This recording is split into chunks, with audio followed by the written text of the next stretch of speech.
Onyesho la filamu ya Mahakama ya Kimataifa ya Uhalifu Haki ya Kimataifa bila Universal inatarajiwa kufanyika Machi 28 katika hoteli ya Crown Plaza jijini Dar es Salaam, likileta mjadala mpana sana kuhusu nafasi ya haki ya kimataifa barani Afrika. Tarehe 28 Machi, siku hiyo, katika hoteli hiyo ya Crown Plaza, filamu ya kipekee yenye mashaka na changamoto kubwa itazinduliwa mbele ya hadhara kubwa. Mahakama ya Kimataifa ya Uhalifu Haki ya Kimataifa bila Universal. Filamu hii ni kazi ya mtengenezaji kutoka Guinea, Bakari Kante, anayejulikana kwa kuchunguza masuala yanayogusa haki na usawa wa kimataifa. Filamu inalenga kuibua mjadala muhimu.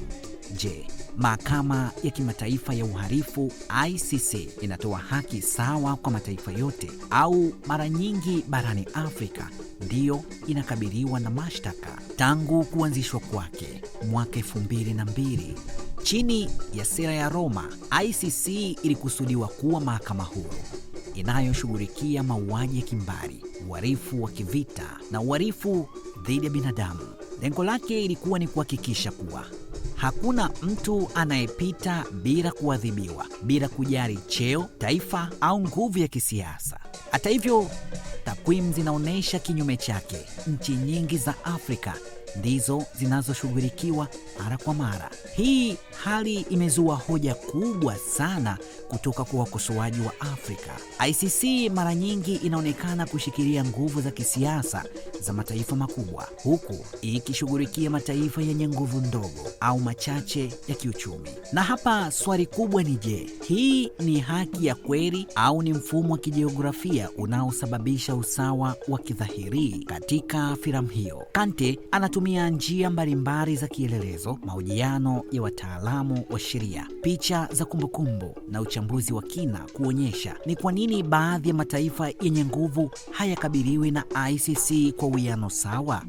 Nchi kama Marekani, China na India haziko chini ya mamlaka kamili ya ICC, jambo linaloongoza hisia za kutokuwa na usawa na kuibua mashaka makubwa kuhusu uhalali wa mfumo wa kimataifa wa haki. Haki haiwezi kuwa chaguo, anasema mtaalamu mmoja. Katika baadhi ya mataifa hayashughulikiwi, mfumo mzima unakuwa na shaka na imani ya wananchi kwa haki ya kimataifa inakosa msingi. Filamu hiyo inahoji hoja nyingi sana. Je, nchi za Afrika zinapaswa kutegemea mahakama za kimataifa au kuimarisha mifumo yao ya kisheria kushughulikia masuala ya ndani? Mtu mwingine anatamka katika filamu hiyo akisema haki halisi inatokana ndani.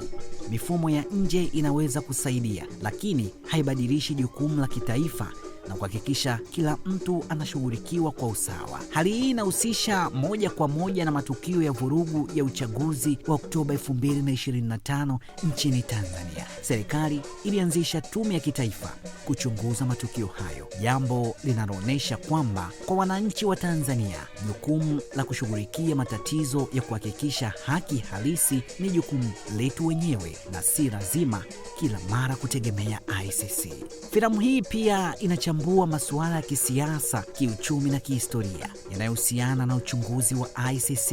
Inatupa mifano ya jinsi mataifa yenye nguvu yanavyoweza kujilinda kutokana na masharti ya kimataifa, huku mataifa madogo barani Afrika yakikabiliwa na uchunguzi wa mashtaka mara kwa mara. Changamoto kubwa ni kuhakikisha kwamba mahakama haionekani kuwa chombo cha ushawishi wa kisiasa, bali ni kielelezo cha haki ya kweli. Kwa upande wetu wa Tanzania, hii ni mwaliko wa kujiuliza, tunawezaje kuhakikisha kwamba haki inatendeka hapa Tanzania bila kutegemea mashirika ya kimataifa? Je, tunaweza kuimarisha mifumo yetu ya kisheria ili kuhakikisha kila mtu anashughulikiwa kwa uwiano sawa bila kuonekana kuwa taifa dogo linatendewa tofauti?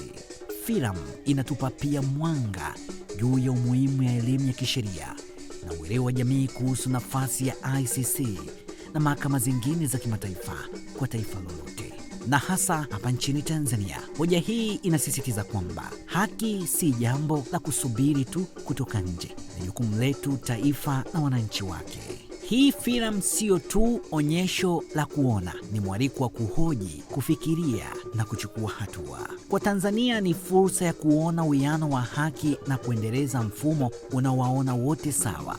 Kwa Afrika ni mwiko wa kuthibitisha sauti yetu katika majukwaa ya kimataifa.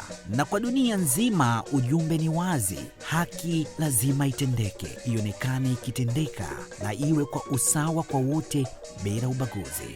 Na mwishoni, swali linaloibuka kwa kila mmoja wetu: ikiwa haki ni ya kimataifa, kwa nini mara nyingine haionekani kuwa hivyo? Na hii ni habari fupi mahiri kwa Afrika. Mimi ni Joseph Isangura.